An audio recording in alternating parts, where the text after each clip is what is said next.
You ask Tiger to solve. This deals with linear equations with one unknown.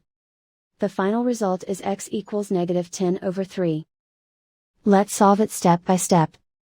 Group all x terms on the left side of the equation. Subtract 4x from both sides. Group like terms. Simplify the arithmetic.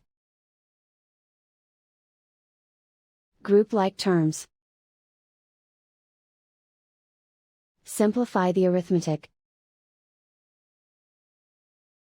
Group all constants on the right side of the equation. Add 2 to both sides. Simplify the arithmetic.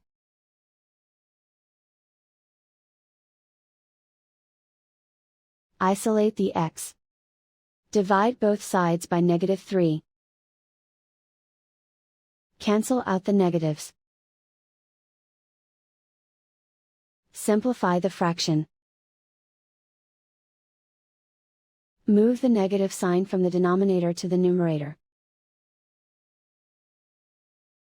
And so the final result is x equals -10/3.